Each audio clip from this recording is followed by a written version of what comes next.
ప్రథమ పూజ అందుకునే గణనాథుడి చవితి వేడుకలకు అందరూ సిద్ధమవుతున్న వేళ పర్యావరణ ప్రాధాన్యాన్ని దృష్టిలో పెట్టుకుని మట్టి గణపయ్యలకు ప్రాధాన్యం పెరుగుతోంది. చిన్న పెద్ద తేడా లేకుండా అత్యంత భక్తి శ్రద్ధలతో జరుపుకునే ఈ పండుగ రంగులు, రసాయనాలతో కాలుష్యం సృష్టించకుండా అందరూ మట్టి గణపతే మహాగణపతి వాడాలంటున్నారు. ప్లాస్టర్ ఆఫ్ ప్యారిస్కు రసాయనాలతో కూడిన రంగులకు వీడ్కోలు పలుకుతున్నారు. స్వచ్ఛంద సంస్థలు ఈ ప్రచారంతో పాటే మట్టి వినాయకుల పంపిణీ ద్వారా గజ్వేల్లో అవగాహన పెంచుతున్నారు.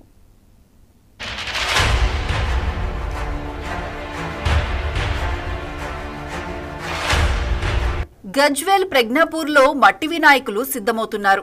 చెరువు మట్టి, బంకమట్టితో తయారు చేసిన వినాయకుడి ప్రతిమలను నీటిలో నిమజ్జనం చేస్తే నీరు శుద్ధి కావడంతో పాటు నీటిలోని చేపలు, ఇతర జీవరాశులకు ఎలాంటి హాని జరగదని స్వచ్ఛంద సంస్థలు ప్రజలకు అవగాహన కలిగిస్తున్నాయి.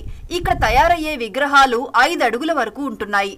150 రూపాయలు మొదలుకొని విగ్రహం సైజును బట్టి ధర ఉంటుందని విగ్రహాల తయారీదారులు చెబుతున్నారు. ఈ విగ్రహాలు వచ్చేసి 150 రూపాయల నుంచి స్టార్ట్ అవుతుంది. ఇంకా జీరో సైజ్ అయితే 100 రూపాయలు కూడా ఉంటుంది చిన్న సైజు. ఇది 150 రూపాయల నుంచి 5,000 వరకు 10,000 వరకు కూడా లాస్ట్ వరకు ప్రైస్ ఉంటుంది మా దగ్గర. మట్టి వినాయకుడు జీరో సైజ్ నుంచి 5 ఫీట్ల వరకు తయారు చేయగలుగుతాం మా కెపాసిటీ. ఇక అంతకంటే చేయలేము. కొన్ని యువజన సంఘాలు, స్వచ్ఛంద సేవా సంస్థలు ఏటా ఉచితంగా మట్టి వినాయకులను పంపిణీ చేస్తున్నాయి. ఇక్కడ సమీకృత కూరగాయల మార్కెట్ ఆవరణలో 8 మంది కూరగాయల వ్యాపారుల మిత్ర బృందం పర్యావరణాన్ని పరిరక్షించే విధంగా మట్టి వినాయక ప్రతిమలను అందుబాటులోకి తెస్తోంది. పర్యావరణాన్ని కాపాడటంలో తమ వంతు కృషిగా లాభాపేక్ష లేకుండా గజ్వేల్ సమీకృత మార్కెట్లో వినాయక ప్రతిమలను కనీస తయారీ ధరకే అందిస్తున్నారు.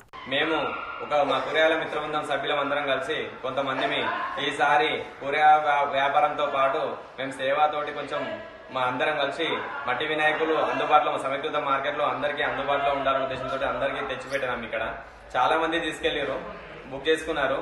అట్లాగే మన పర్యావరణాన్ని రక్షించడం కోసం మట్టి వినాయకుల్ని అందరు పెట్టుకున్నాలనే సంకల్పంతో మేము ఇంత పెద్ద వినాయకులని మనం హైదరాబాద్ లో ఉన్న రేటు కంటే ఇట్లా తక్కువ ఖరీదుకు లాభాన్ని ఆశించకుండా తెచ్చి మీకు అందుబాటులో ఉంచాము.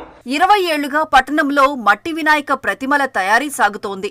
మట్టి విగ్రహాలు చూడడానికి అందంగా ఉండేలా వాటర్ పెయింట్స్ వాడుతూ ఉండగా ఈ రంగుల్లో రసాయనాలు లేకపోవటం వలన పర్యావరణానికి ఎలాంటి నష్టము ఉండదని చెబుతున్నారు. వాడే కూడా న్యాచురల్ కలర్స్ వాడతాము. ఈ మట్టి వినాయకులు పూజించడం వల్ల ఎలాంటి హాని కూడా జరగదు. మన ఇంట్లో కూడా నిమజ్జనం చేసుకోవచ్చు. మన ఇంట్లో చిన్న చిన్న విగ్రహాలు తీసుకుపోయి మన ఇంటి చుట్టుపక్కల కానీ చెరువులో కానీ ఎక్కడ వేసినా కానీ ఇంట్లో నీటిలో బకెట్ పెట్టుకుని కూడా నిమజ్జనం చేసుకోవచ్చు.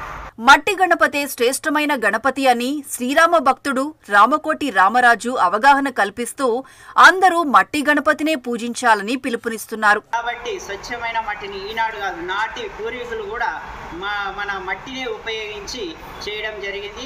ఈ మట్టి వల్ల మనకు చాలా శ్రేష్టమైనది. అదేవిధంగా ప్లాస్టర్ ఆఫ్ ప్యారిస్ తోటి మనకే కాదు ఎన్నో ప్రాణకోటి కూడా ముప్పు అనేది వాటిల్లుతున్నది. కాబట్టి ఈ యొక్క స్వచ్ఛమైన మట్టి గణపతిని వాడి పర్యావరణ పరిరక్షణలో భాగస్వాములు కావాలని కోరు. మొత్తానికి ఈసారి గజ్వేల్లోనూ పరిసర ప్రాంతాలలోనూ మట్టి గణపతులే మండపాల్లో ఎక్కువగా కనిపిస్తాయని, పర్యావరణానికి అనుకూలంగా ఉంటాయని ధీమాగా చెబుతున్నారు.